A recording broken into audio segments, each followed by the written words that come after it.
I, Nadezhin Alexander Vladimirovich, served in the 95th Brigade, 1st Battalion, 3rd Company, as a grenadier. I was drafted by the Sumy TCC through mobilization.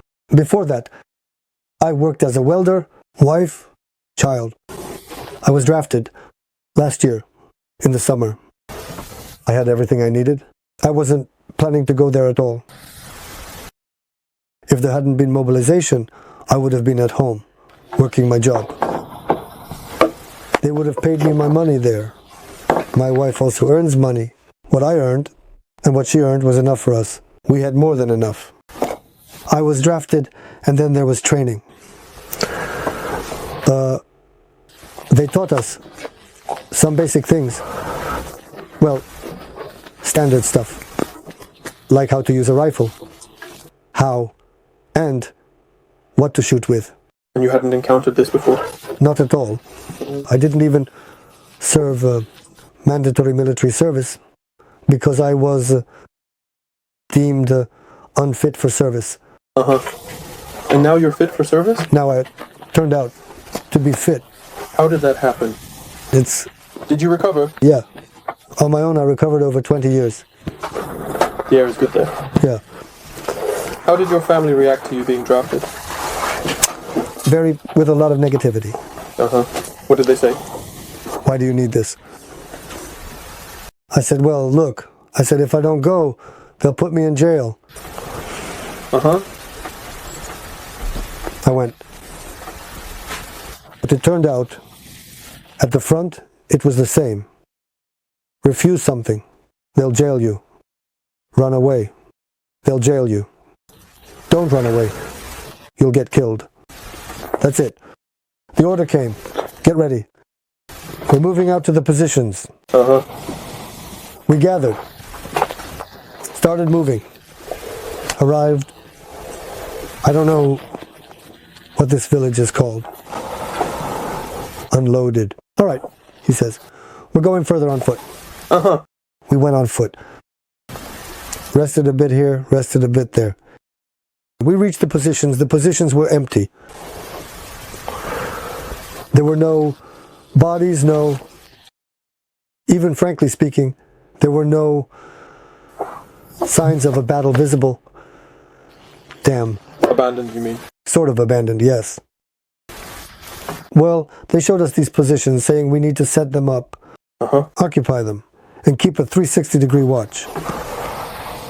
Well, at night you can't really see much in the forest. Exactly. We started setting up slowly. Back and forth.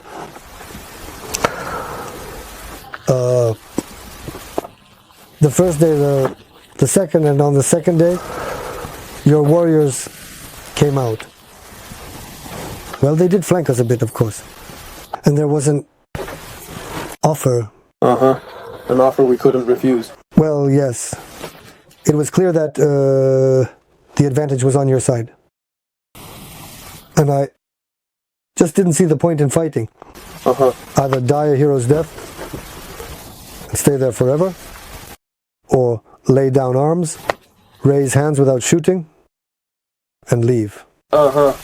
Which is exactly what was done, as planned. So, and then, how were you treated? I want to say everyone treated us excellently. Everything was fine. Everything was good. They fed us. That's all. There was no physical violence. Everything is fine.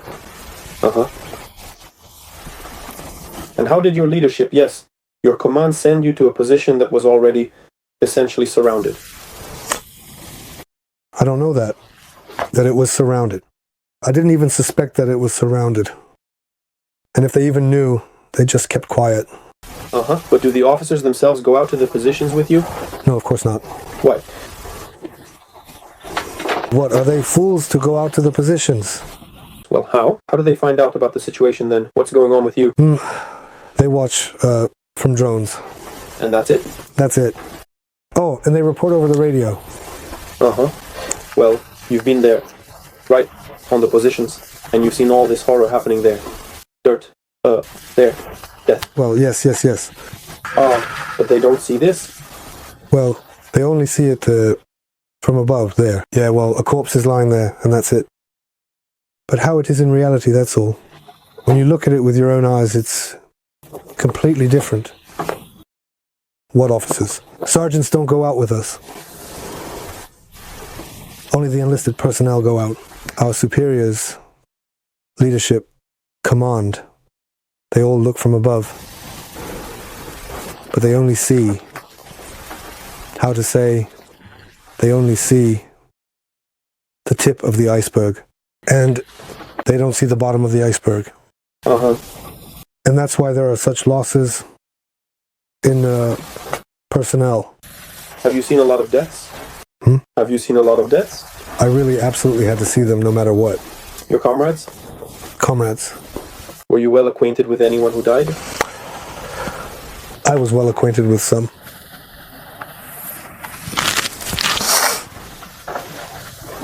Not a very pleasant situation. Right. And how do you evaluate the actions of your authorities in this whole situation? Why start a war that can't be won? Why? To get rid of extra people from the country. But then there will be no one left to work, no one to rebuild the country. Exactly. So, to free it up for others, sort of, yes. For who? For someone. For the Poles? Who knows? I'm not in the leadership. So, lands have already been lost or sold to someone, damn. Only the politicians will decide. If only they all sit down at the table, talk about who needs what to leave to whom, what to take from whom. And only they. But human resources, they're not infinite. And comparing Ukraine and comparing Russia. And with the civilians, like, for example, in Lyman, where you were, did you interact with them at all? No, we didn't interact at all. Why? Well, I don't know. They don't interact with us. Hello, goodbye, and hello, goodbye, and that's it. They don't find it necessary. Have you been to Russia before the war? I worked in Russia for 15 years before the war. Where did you work? I worked in Republic of Mordovia, Ruskimash, and the Penza region, city of Penza, Penskimash. And what did you do there? Heavy chemical engineering. I'm a welder. What do your commanders say when they send you off? Well, do they motivate you somehow? Any words, maybe something inspiring? None. What do they say? Forward. What if I don't go? What if we now, call the police? So everything is only under the threat of prison? Of course. My dear family, I am alive and well. They treat me well here. Don't worry. As soon as there's an exchange, I'll come home right away. That's all. Hello. Hi there.